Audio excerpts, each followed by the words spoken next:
Good morning, dear students. How are you all? Fine. I hope you are fine and healthy at your home. Now we welcome again in our online class. आप सभी का एक बार फिर से बहुत बहुत बहुत स्वागत है बेटा। कल आपका टेस्ट हुआ था। बहुत से बच्चों ने टेस्ट नहीं दिया। क्या वजह है? लाइव क्लास में भी बच्चे कम आ रहे थे। क्यों? क्या वजह है बेटा इसकी? आप लाइव क्लास में भी कम आते हो, आप टेस्ट भी नहीं दे रहे हो, क्या बात है? पीटीएम में भी कुछ बच्चे नहीं आए थे। पीटीएम में तो आना आपको बहुत जरूरी था, पता है आपको, आपके रिपोर्ट कार्ड दिए गए थे, है ना। अभी फिर बुलाएंगे, उस दिन आपको जरूर आना है। मैं अभी आपके पास कॉल करूंगी, तब मैं बता दूंगी, ठीक है ना। तो आपको जरूर आना है, ठीक है।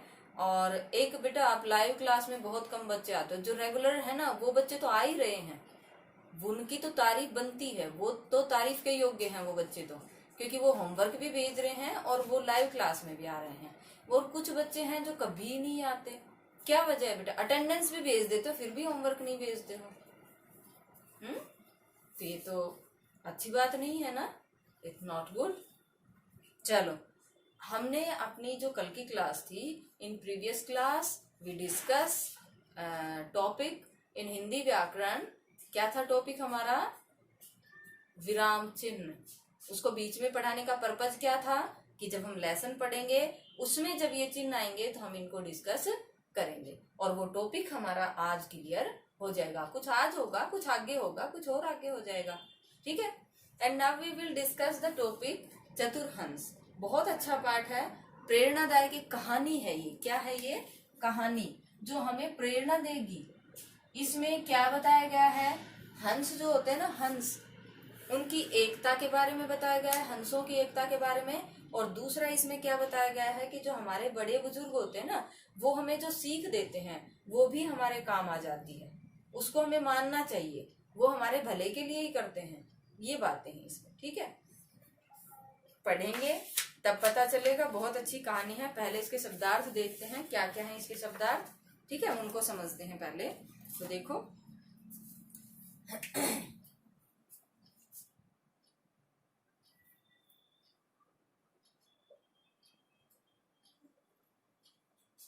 शब्दार्थ। तो देखो, पहला क्या है? निवास करना।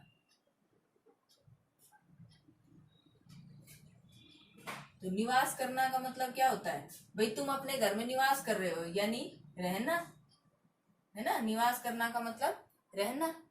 अत्यंत, अत्यंत, अत्यंत होता है बहुत अधिक। अत्यंत का मतलब क्या होता है? बहुत ही ज्यादा। तो हम कह सकते हैं बहुत। अत्यंत का मतलब बहुत। अच्छा देखो, इसमें संधि है बेटा, आपके संधि तो नहीं है। अति प्लस अंत। जब ये ई है तो इसके बाद स्वर आता है तो ये य बन जाता है, ठीक है। क्या बन जाता है? य। इसको हम बाद में कभी करेंगे, लेकिन इसमें संधि है इसलिए मैंने आपको बताया है, ठीक है। अत्यंत का मतलब क्या होता है? बहुत अधिक या बहुत। फिर है दूरदर्शी। दूरदर्शी, दूर की देखने वाला।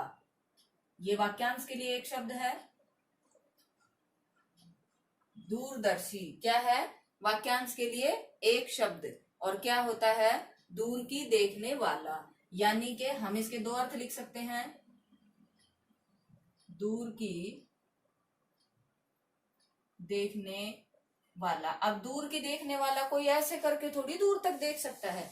नो, दूर की सोचने वाला, या हम कहते हैं आगे की, ऐसे भी लिख सकते हैं।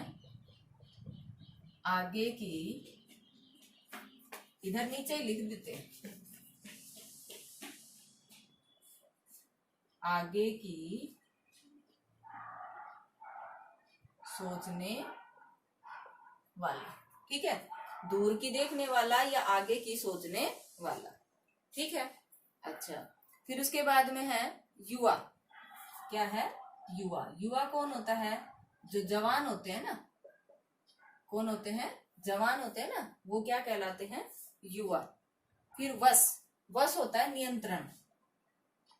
वश का मतलब क्या होता है? नियंत्रण। नियंत्रण, या हम कह देते हैं ना काबू करना। काबू। यहाँ होता वश में करना तो काबू में करना, है ना, तो क्या हो जाएगा काबू। फिर है बहेलिया। बहेलिया होता है शिकार करने वाला, जो छोटी छोटी चिड़ियों को मारता है ना, वो। बहेलिया कौन होता है? चिड़ियों का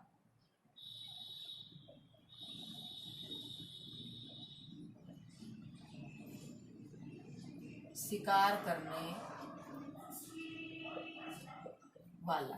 चिड़ियों का शिकार करने वाला कौन होता है? बहेलिया। फिर है सीख। सीख क्या होती है?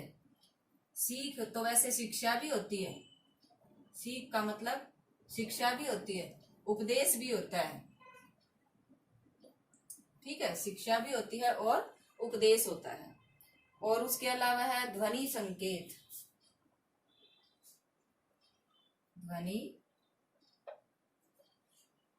ध्वनि संकेत क्या होते हैं? ध्वनि संकेत होती है आवाज, किसी भी चीज की आवाज होती है ना, वो क्या कहलाती है? ध्वनि संकेत। ठीक है, इन चीजों को तो तुम समझ ही गए होंगे, मैं काफी बार इनको आपको नोट करवा चुकी हूँ, ये है ना। जैसे ये इनको क्या कहते हैं? नुक्ता। क्या बोलते हैं इनको? नुक्ता। ठीक है, ये कहाँ लगते हैं? जो अरबी फारसी शब्द होते हैं उनके नीचे लगते हैं। जैसे कुछ शब्द होते हैं जो हमारी हिंदी में ले लिए गए, क, ख, ज, फ, है ना, ये और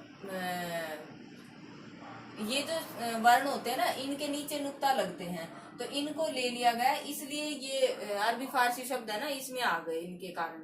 तो ये जैसे क, ख, ज, फ, तो ये ज बोला जाएगा, ये ज बोला जाएगा, ये फ बोला जाएगा, ये फ बोला जाएगा, ये ख बोला जाएगा, ये ख बोला जाएगा। ठीक है ना, तो ये कई तरह के वर्ड होते हैं जिनके नीचे ये लगते हैं। ठीक है, नुक्ता लगते हैं। तो ये तो थी हमारी इसकी शब्दार्थ। अब हम इस पाठ को पढ़ते हैं। इस पाठ में क्या क्या है? ये एक कहानी है, मैं पहले ही रिपीट कर चुकी हूँ इस बात को। प्रस्तुत कहानी में हंसों की एकता की शक्ति और बड़ों की सीख के महत्व के बारे में पढ़ेंगे, कि बड़ों की सीख क्या होती है, उसके महत्व के बारे में पढ़ेंगे। यह भी जानेंगे कि जो अनुभवी होते हैं वो बुद्धिमान भी होते हैं, कि जिनको अनुभव होता है ना, वो बुद्धिमान भी होते हैं। ये भी इस पाठ में पता चलेगा। तो देखो, जंगल में एक घना विशाल वृक्ष था। क्या था जंगल में? एक घना विशाल वृक्ष, यानी कि बहुत बड़ा पेड़, बहुत भारी भरकम पेड़ था एक। उस वृक्ष पर बहुत से हंस निवास करते थे। उस वृक्ष के ऊपर बहुत सारे हंस क्या करते थे? निवास करते थे, यानी कि रहते थे। उनमें एक बूढ़ा हंस भी था जो चतुर, अत्यंत चतुर और दूरदर्शी था। एक हंस था जो बूढ़ा था। बूढ़ा था तो यानी कि उसको ज्ञान ज्यादा था। अब आपके फादर हैं, आपके दादाजी हैं, मान ले आपके दादाजी हैं, फादर भी आगे जाके बुजुर्ग होने हैं, तो उनको ज्ञान आपसे ज्यादा है ना, क्योंकि वो अनुभवी हैं, क्योंकि वो अनुभवी हैं। तो ये कहता है कि वो अत्यंत ही, अत्यंत का मतलब बहुत, दूरदर्शी यानी दूर की सोचने वाले थे, कि वो दूर तक की सोचने वाले थे। सब उसकी बात मानते थे और उसका सम्मान करते थे। अब देखो, एक बात ध्यान देखो, एक शब्द होता है समान। शायद मैं आपकी क्लास में भी इसको रिपीट कर चुकी होंगी, लेकिन इसमें बच्चे गलती करते हैं, जरूर करते हैं। एक शब्द होता है सम्मान और एक शब्द होता है सामान। तीनों में फर्क है बेटा। समान, सम्मान और सामान, तीनों में फर्क है। और तीनों में क्या फर्क है? समान का मतलब होता है बराबर। क्या होता है? बराबर। सम्मान का मतलब होता है आदर। सम्मान का मतलब क्या होता है? आदर। और सामान का मतलब होता है वस्तु। पढ़ने में, देखने में लगभग इक्वल लग रहे हैं, बट तीनों का अर्थ बिल्कुल अलग अलग होता है। यहाँ हमारे पास शब्द कौन सा आया? सम्मान। क्या कह रहा है? कि सब उनकी बात को मानते भी थे और उनका सम्मान भी करते थे। एक दिन बूढ़े हंस ने वृक्ष पर एक छोटी लता को लिपटे हुए देखा। लता क्या होती है? लता होती है बेल। लता का मतलब क्या होता है? बेल। कि उस हंस ने उसके ऊपर एक बेल को लिपटे हुए देखा। इस पर उसने सभी को समझाया। देखो, समझाया, यहाँ नीचे तो क्या लगा दिया, अल्प विराम। और फिर देखो, किसी की कही हुई बात को लिखने के लिए हम किसका प्रयोग करते हैं, उद्धरण चिन्ह का। किसका प्रयोग करते हैं, उद्धरण चिन्ह का। और यहाँ पर वही दोहरा उद्धरण आया है, और इसकी कही हुई बात को पूरी लिखने के बाद इसको वो बंद कर देगा। देखो कैसे, इस लता को नष्ट कर दो, नहीं तो इस लता को नष्ट कर दो, नहीं तो देखो रुक नहीं रहा है ना ज्यादा, तो वहां पर भी इसने क्या लगा दिया, ये थोड़ा सा रुका। इस लता को नष्ट कर दो, नहीं तो यह लता एक दिन मृत्यु का कारण बनेगी। मृत्यु यानी मौत। मृत्यु का मतलब क्या होता है, मौत।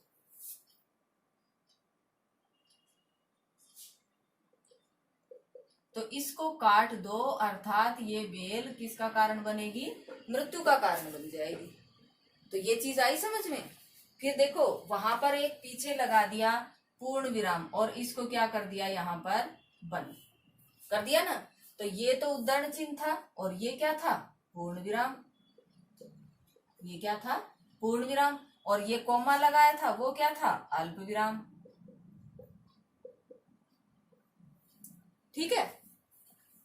चलो, यह सुनकर एक युवा हंस ने हंसते हुए पूछा। देखो, कोई पूछ रहा है, तो पूछा तो भी कोमा लगा दिया। युवा हंस का मतलब कोई जवान सा था। वह छोटी सी लता मृत्यु का कारण कैसे बन सकती है। फिर देखो, कैसे बन सकती है, प्रश्न पूछ रहा है। प्रश्न पूछ रहा है तो उससे आगे क्या लगा रहा है, बात तो पूरी कर रहा है अपनी, लेकिन उसके आगे क्या लगा रहा है, प्रश्न मार्क। क्या लगा रहा है, प्रश्न मार्क। ये प्रश्नवाचक चिन्ह है कि भाई युवा है, इसलिए थोड़ा जोश है उसमें, तब कह रहा है कि भाई लता मृत्यु का कारण कैसे बन सकती है, एक छोटी सी बेल। बुद्धिमान हंस ने समझाया, आज देखने में यह लता छोटी लग रही है, कि देखने में तो तुम्हें लग रहा है कि ये बेल छोटी सी है, यही कुछ दिनों में ऊपर तक लिपटती हुई चढ़ जाएगी और वृक्ष पर चढ़ने के लिए सीढ़ी का काम करेगी। कि यह बेल है ना, ये छोटी सी है, ये देखो तुम्हारे इस पाठ में दे रखी है, ये देखो, ये यहाँ, ये रही छोटी सी, ये रही, ये हंस सारे रहे, ये आपस में बातें कर रहे हैं इस बेल के बारे में। तो कहता है कि ये छोटी सी बेल है ना, ये इतनी मजबूत होती है कि ये इस पेड़ के ऊपर लिपट जाएगी ना, तो इस पेड़ के ऊपर लोगों को चढ़ने में बहुत आसानी होगी, सीढ़ी का काम करेगी। कोई भी शिकारी उसके सहारे चढ़ करके हमें पकड़ सकता है। कोई भी शिकारी जो है वो इसके सहारे चढ़ेगा और हमें पकड़ लेगा। दूसरे हंसों को विश्वास ही नहीं हुआ, किसी को विश्वास नहीं हुआ कि ऐसा हो सकता है कि एक छोटी सी लता सीढ़ी कैसे बन जाएगी। युवा हंस ने कहा, आप बूढ़े और चतुर जरूर हैं, किंतु अपनी बुद्धि से हमें डराना चाहते हैं। कि हम मानते हैं कि आप बुजुर्ग हैं, हम मानते हैं आप ज्यादा अनुभवी हैं, हम मानते हैं कि आपको हमसे ज्यादा ज्ञान है, लेकिन आप हमें डराना चाहते हो अपनी बुद्धि के बल पर। इस प्रकार किसी भी हंस ने बूढ़े हंस के सुझाव पर ध्यान नहीं दिया, क्योंकि उसमें दूर की सोच नहीं थी। उनमें, किसमें, जो छोटे हंस थे ना, उनमें दूर की सोच नहीं थी। वे दूर की नहीं सोच सकते थे कि भाई आगे क्या हो सकता है। कुछ समय बीतने पर तने और डालों पर लिपटती हुई लता ऊपर तक पहुंच गई। तना क्या होता है, तना क्या होता है, पेड़ का ये और फिर इसके बाद में जैसे ये देखो इसमें दिख रहे हैं ना, ये बेल देखो, ये ऐसे लिपटती हुई आ गई, ये हो गए। तो कहता है कि कुछ दिनों के बाद वो लता जो है वो लिपटती हुई ऊपर तक चली गई। जल्द ही लता सीढ़ी जैसी बन गई, जिस पर चढ़कर पेड़ के ऊपर तक कोई भी आसानी से आ सकता था। कि अब वास्तव में वो सीढ़ी की तरह बन गई, और सीढ़ी की तरह बन गई तो अब उसके ऊपर कोई भी आसानी से आ जा सकता था, किसी को कोई दिक्कत नहीं होनी थी। अब बूढ़े हंस की बात सच साबित हो रही थी। अब सभी को लग रहा है कि भी बूढ़ा हंस था वो सच कह रहा था, लेकिन उस मजबूत लता को नष्ट करना किसी भी हंस के बस की बात अब नहीं थी। अब इतनी मजबूत, वो छोटी सी थी तब तो फिर भी उसको करके मेहनत उसको उखाड़ देते सारे मिलके, लेकिन अब तो वो बेल बहुत बड़ी हो चुकी है। तो कहता है कि लेकिन देखो, उसके बाद में लेकिन के बाद में फिर ये चिन्ह अल्प विराम लगा हुआ है, लेकिन मजबूत लता को, मतलब ज्यादा देर नहीं डटना ना वहां पे, इसलिए नष्ट करना किसी भी हंस के बस की बात नहीं थी। एक दिन सभी हंस दाना चुगने बाहर चले गए। इस बीच अवसर पाकर, अवसर का मतलब क्या होता है? मौका। अवसर का मतलब होता है मौका। कि इस बीच अवसर पाकर क्या हुआ? इस बीच अवसर पाकर बहेलिये ने पेड़ पर चढ़कर अपना जाल बिछा दिया। बहेलिया कौन? चिड़ियों को मारने वाला, उनको जाल में फंसा करके उनको मारने वाला। तो कहते हैं उसने क्या कर दिया? अपना जाल बिछा दिया।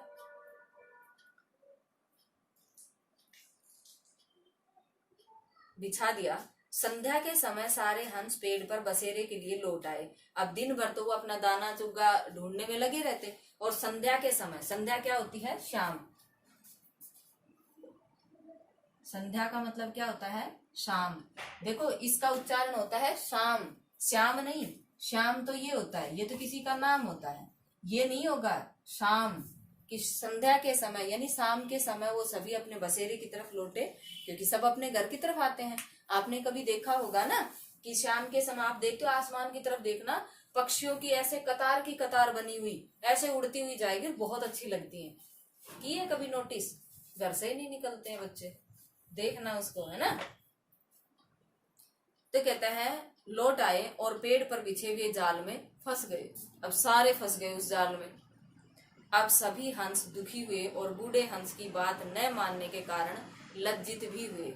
लज्जित का मतलब शर्मा गए, लज्जित का मतलब शर्माना, तो शर्मा गए। जाल से छुटकारा पाने के लिए उन हंसों ने बूढ़े हंस से उपाय पूछा। अब उन्होंने कहा कि भाई कोई तो उपाय बताओ। उपाय का मतलब तरकीब, कोई तो उपाय बताओ, नहीं तो हम तो फंस गए। और आगे से उसकी हर सीख को मानने का वचन दिया, और कहा कि आगे से हम ना, आप जो भी सीख दोगे ना, सीख का मतलब शिक्षा या उपदेश, कि आगे से आप जो भी सीख या शिक्षा या उपदेश हमें दोगे ना, तो वो हम जरूर मानेंगे। इसलिए प्लीज इस बार तो हमें बचा लीजिए कैसे भी करके। तो सबकी बात सुनकर बूढ़े हंस ने उपाय बताया। अब फिर देखो क्या उपाय बताता है, उसकी बात को एज इट इज लिखा जा रहा है। अल्प विराम लगाया पहले, फिर उसके बाद उद्धरण चिन्ह लगाया हुआ है। कल प्रातः जब बहेलिया तुम सबको पकड़ने आएगा, तब उस समय मरे हुए का नाटक करना। ठीक है, जब वो बहेलिया तुम्हें पकड़ने आए ना, तो तुम ऐसा नाटक कर लेना कि जैसे तुम मर गए। ठीक है, तो वो सोचेगा सभी बेजान हैं, मर चुके हैं। इस पर वह तुम्हें एक एक करके नीचे रखेगा। वो सोचेगा सारे मर गए, तो वो तुम में से एक एक को उठाएगा और ऐसे नीचे रखेगा। ठीक है, फिर आखिरी हंस जब नीचे जमीन पर रख दिया जाएगा, तब मैं विशेष ध्वनि संकेत करूंगा और तुम सभी एक साथ उड़ जाना। कहता है कि जब आखिरी का जो होगा ना हंस, उसको जब वो उठा के बाहर रखेगा ना, तब मैं एक ध्वनि संकेत करूंगा और तुम सब उड़ जाना। इससे पहले आंखें खोल के मत देखना। तो ध्वनि संकेत का मतलब आप समझ गए कि मैं कोई ऐसी आवाज करूंगा जिससे आप समझ जाना। तो प्रातः काल की बेला में, देखो प्रातः काल क्या है? प्रातः। यहां देखो एक चीज आई है, क्या है? प्रातः काल। क्यों लिखा गया है ऐसे कैसे? प्रातः काल क्यों लिखा गया है? कि ये जो तय है, इसके बाद में जब ये विसर्ग आ रही, मतलब किसी भी वर्ग का ये वर्ण है, उसके बाद में जब विसर्ग आ रही है, और विसर्ग के बाद में इधर जो है ना वो कैक है ग आता है, कैक है पैफ है आता है, तो कि वो विसर्ग का विसर्ग ही रह जाता है। तो ये नियम है एक। लेकिन आपको यहाँ ये ध्यान नहीं देना, आपको ध्यान क्या देना है? प्रातः काल। कैसे उच्चारण करोगे इसको? प्रातः काल। इसका उच्चारण हम किसकी तरह कर रहे हैं? है की तरह। किसकी तरह कर रहे हैं? है की तरह। प्रातः काल कर रहे हैं कि नहीं? तो ये कहता है कि सुबह के समय वह बहेलिया आया। वो आता है, वो तो खुश हो गया ना देख के कि सारे हंस फंस गए भाई। जिसे देखकर हंसों ने मरे हुए का नाटक कर लिया। अब हंसों ने तो कहा था ना, उनको तो अपनी जान बचानी थी। बहेलिया हंसों को मरा हुआ मानकर उन्हें जमीन पर फेंकता गया। अब उसने सोचा कि अब ये तो मर चुके हैं, इनको उठा उठा के जमीन पे फेंक दे, नीचे चल के इकट्ठे कर लेना। अब उसने उनको जमीन पर फेंका। जब सभी हंस जमीन पर आ गए तब बूढ़े हंस ने एक विशेष ध्वनि बजाई, जिसे सुनकर सभी हंस एक साथ उड़ गए। बहेलिया आश्चर्य से उन हंसों को जाता देखता ही रह गया कि अब चिड़िया को पकड़ने वाला जो था ना, चिड़ी मार जिसको कहते हैं, कहता है उसने क्या सोची थी, उसने सोची थी कि मैं क्या करूंगा, उसने सोचा था कि भी मैं इन इतने हंस आज मेरे को मिल गए, मजा आ गया भाई। लेकिन जैसे ही उसने उनको उठा उठा के नीचे फेंका और आखिरी का हंस जब नीचे आया तो बूढ़े हंस ने एक आवाज की और सारे हंस उड़ गए। अब वो उड़ते हुए हंस को कैसे पकड़ेगा, उसको जाल कैसे फेंकेगा, उनके ऊपर तो नहीं फेंक पाएगा। तो उसने क्या किया, उनको उड़ते हुए को देख करके दुख तो उसको हुआ होगा, क्योंकि बेचारा रात को तो जाल बिछा के गया, सुबह पहले वो उड़ गए सारे, है ना। तो देखो यहाँ पर बात क्या आती है इस पाठ में, ये हमें क्या शिक्षा देता है कि जो हमारे बड़े बुजुर्ग हमें बताते हैं वो कभी गलत नहीं बताते हैं। उनकी जो सीख होती है उसको हमें मानना चाहिए, उसको हमें मानना चाहिए। तभी हम ये कहें कि हमारा कल्याण हो सकता है, या हम ये कहें कि हम अपनी मुसीबतों से बाहर आना सीख सकते हैं। समझ रहे हो ना, मुसीबतों का सामना करना सीख सकते हैं, उनसे दूर नहीं भगाते हैं, वो उनसे लड़ना सिखाते हैं। ठीक है, तो इसमें क्या बताया, एक तो चतुर हंस थे, एक तो उन हंसों की एकता देखिए कि बीच में एक बार उनमें थोड़ी बहुत अनबन हुई, लेकिन फिर भी जो बूढ़ा हंस था, चतुर हंस था, उसने उन सबको बचा लिया, है ना। तो ऐसे ही एक दूसरे का सहयोग करके रहना चाहिए। तो इस तरह से ये पाठ जो है ना, ये हमें बहुत सी सीख देता है कि हमें एक दूसरे के साथ मिलकर रहना चाहिए, हमें एक दूसरे की कभी भी वो नहीं करनी चाहिए, काट नहीं करनी चाहिए कि ये ऐसा है वो वैसा है, ये है ये है ना। तो ये हंस जो है ये शिक्षा दे रहे हैं यहाँ पर अपनी इस कहानी के माध्यम से। ठीक है, तो समझ गए इस पाठ को, ज्यादा कुछ नहीं है इसमें, छोटा सा ही पाठ था जो हम कर चुके हैं। अब ये छोटे प्रश्न आते हैं, मान लो इसमें है कि सबसे चतुर कौन सा हंस था, तो आप लिख सकते हो इसका, सबसे चतुर कौन सा हंस था, बुजुर्ग यानी बूढ़ा हंस था। बहेलिये ने पेड़ पर चढ़कर क्या किया, बहेलिये ने पेड़ पर चढ़कर क्या किया था, बहेलिये ने पेड़ पे चढ़ करके पूरे पेड़ पे क्या बिछा दिया, जाल बिछा दिया था और सभी हंसों को उसमें बांध लिया था। हंसों को मरा हुआ जानकर फिर उसने क्या किया, हंसों को मरा हुआ जानकर उसने हंसों को नीचे फेंकना शुरू कर दिया। या ये कहा जाए कि जब उसने देखा कि हंस मर चुके हैं तो उसने उन हंसों को उठाकर जमीन पर फेंक दिया। ठीक है, तो ये आपको करना है। इसके जो शब्दार्थ हैं वो शब्दार्थ आपको अपनी नोटबुक में करने हैं। इसके जो छोटे क्वेश्चन आंसर हैं वो क्वेश्चन आंसर आपको अपनी बुक में फिल करने हैं। इसकी जो बुक एक्सरसाइज है, इसकी जो बुक एक्सरसाइज है उसके लिए हम एक और वीडियो बनाएंगे और उसमें हम इसको पूरा करेंगे। ठीक है, इसमें तो नहीं हो पाएगा, ये इसमें तो नहीं हो पाएगा, ये थोड़ी सी लंबी वीडियो हो गई, अदरवाइज हो जाता। चलो कोई बात नहीं, इसको हम कल की वीडियो में करेंगे। ठीक है, आज तो हमारा ये पार्ट इतना ही रहेगा और हम आगे बाद में करेंगे इसको। ठीक है, इसके प्रश्न उत्तर देख लेते हैं। जो ये बड़े प्रश्न है ना जो मैं बुक में करवाती हूँ, इनको देख लेते हैं। देखो, पहला है हंस कहाँ रहते थे, तो हंस, सभी हंस एक पेड़ पर रहते थे। क्या हो जाएगा इसका आंसर, सभी हंस एक पेड़ पर रहते थे। देखो हमारे इसमें जंगल में एक घना विशाल वृक्ष था, उस पर हंस रहते थे। ठीक है, तो सभी हंस एक विशाल वृक्ष पर रहते थे। बूढ़े हंस ने क्या कहते हुए छोटी लता को नष्ट करने की सलाह दी, बूढ़े हंस ने क्या कहते हुए छोटी लता को नष्ट करने की सलाह दी। इनको मैं, तो बूढ़े हंस ने कहा, फिर हम भी वैसे ही लगाएंगे कि उसकी कही हुई बात को जैसे के तैसे लिख रहे हैं ना। तो बूढ़े हंस ने कहा, यह बेल एक दिन सीढ़ी का काम करेगी जो हमारे लिए खतरनाक है। ठीक है, फिर कुछ दिनों में लता कैसी बन गई, कुछ दिनों बाद वह लता बिल्कुल सीढ़ी नुमा हो गई। सारे हंस कब और कहां फंस गए, एक दिन बहेलिये ने आकर के उस पेड़ के ऊपर जाल बिछा दिया और सारे हंस उस जाल में फंस गए। बूढ़े हंस ने जाल से छुटकारा पाने का क्या उपाय बताया? बूढ़े हंस ने जाल से छुटकारा पाने का क्या उपाय बताया था? तो उसने उपाय बताया था कि जब बहेलिया आए तब सभी हंस मरने का नाटक करना कि हम सब मर चुके हैं। वो जैसे ही तुम्हें इसमें से उठा करके नीचे फेंकेगा तो मैं एक ध्वनि करूंगा और आप सब उड़ जाना। वो भी उड़ जाता है, लेकिन वो क्या कहता है? तुम सभी उड़ जाना। तो उसने क्या कहा कि जब ये मतलब इससे हमें छुटकारा कैसे मिल सकता है कि जब हम वो बहेलिया आएगा तब मैं एक ध्वनि संकेत करूंगा बाद में। मतलब पहले तो क्या करेंगे? हम ये करेंगे कि ऐसा नाटक करेंगे कि जैसे हम सब मर चुके हैं। वो बहेलिया बड़ा खुश हो जाएगा, आज तो बहुत सारे हंस मिल गए।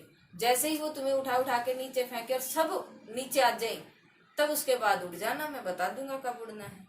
तो इन प्रश्नों को आपको लिखना है। लिख सकते हो अपने आप या फोटो ही भेजनी पड़ेगी? है भाई, इसकी फोटो ही भेजनी पड़ेगी या लिख सकते हो? भेज देंगे, कोई बात नहीं।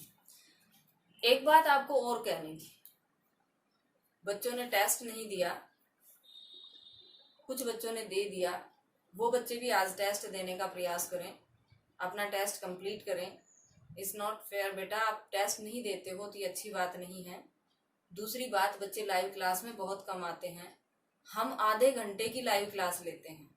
जितने बच्चे आते हैं उनके साथ ही हम बातें करते हैं या उनको ही हम पढ़ाते हैं। क्यों ना हमारी पूरी क्लास आए तो हम वो सारा सभी को बताएं। हमारी अगर पूरी क्लास आए तो हम सभी को बताएं। हो सकता है कि उस लाइव क्लास में मैं पूरी एक्सरसाइज समझा दूं आपको। हो सकता है ना ऐसा कि उस लाइव क्लास में मैं पूरा इसकी एक्सरसाइज करवा दूं आपको। आओगे? इसकी पूरी एक्सरसाइज जो है वो लाइव क्लास में करवा देंगे, फिर उसके वो करेंगे। मैं आपको प्रैक्टिस के लिए दूंगी। जो बच्चा लाइव क्लास ले लेगा तो उसको कर लेगा, अदरवाइज वो रह जाएगा। है कि नहीं? तो सभी बच्चे लाइव क्लास अटेंड करने का प्रयास करें। ठीक है बेटा, तो आपका होमवर्क होगा आज, एक तो वर्ड मीनिंग लिखना, एक छोटे क्वेश्चन आंसर बुक में ही फिल करना, और बड़े क्वेश्चन आंसर हैं उनको अपनी बुक में ही फिल कर देना। ठीक है, शब्दार्थ लिखने हैं नोटबुक में। तो आज की क्लास यहीं तक रहेगी आपकी। आप लोगों को अच्छे से समझ में आ गया होगा। ठीक है, बाकी का हम अपनी कल की क्लास में कर लेंगे। और जो बच्चे पीटीएम में नहीं आए थे, जो बच्चे पीटीएम में नहीं आए थे वो पीटीएम का महत्व समझिए। कोई उद्देश्य नहीं होता है पीटीएम का। पीटीएम होता है कि आप पेरेंट्स और टीचर्स आपस में, वो जैसे पेरेंट्स हैं स्कूल में आएंगे, मिलेंगे, अपनी क्यूरीज बताएंगे, बच्चे अपनी क्यूरीज बताएंगे, टीचर उनको समझाएगा, टीचर बताएगा, तो उससे बेटा आपकी जो कुछ प्रॉब्लम्स हैं वो सोल्व होंगी। इसलिए प्लीज आप आइए। ठीक है? चलो, तो आज की क्लास को यहीं विराम देते हैं और अपना अगली क्लास आपकी जो होगी उसमें मिलते हैं फिर। ठीक है, तब तक के लिए थैंक यू।